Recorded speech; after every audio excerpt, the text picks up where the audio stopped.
No. So it's a pleasure to welcome you here. Thank you for good organization. Very much. Again, thank you for your support. Welcome. Აბა, ახალწელს გილოცავ. ტექნიკა თითოეული ოცოულში არის 13 საათი და 19 საათი. ჩემეთა ჯგუფის ოპერაცია. That this time we did not. So, the situation in the main areas of concern. მე სარგბაძო რა თქმა უნდა იმის ძალიან მაღალ დონეზე. მე 2016 წელს ვაკეთებ საქმეს. და კიდევ გავაკეთე რაში. და ჩვენ პარტნიორებს გვერდები შეიყვანოთ იმ საქმის ვითარებაში. მეორე რაც გვაქვს პედაგოგური ძალება.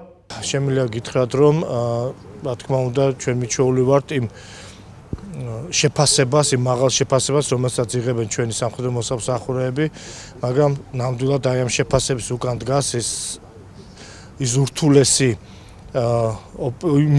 ოპერაციაში მონაწილეობა, რასაც ქვია სამშვიდობო მისია ავღანეთში და რასაც ჩვენები ართმევენ, ჩვენი სამხედრო მოსამსახურეები ართმევენ თავს ძალიან კარგად.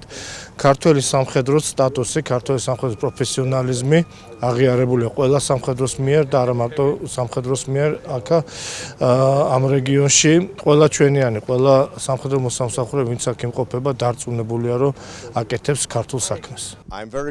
მოხარული ვარ, რომ გენერალი კაპანაძე ბაზა მარმალზე გვესტუმრა. განვიხილეთ ქართული ქვედანაყოფის მისია და ამოცანები აქ, ავღანეთის ჩრდილოეთში. თქვენ გამორჩეული პროფესიონალი ჯარისკაცები გყავთ, რომლებიც ჩრდილოეთის სარდლობაში მნიშვნელოვან როლს ასრულებენ. ვამაყობ, რომ ასეთი ძლიერი ასეულის მეთაურობა მოხდა წილად.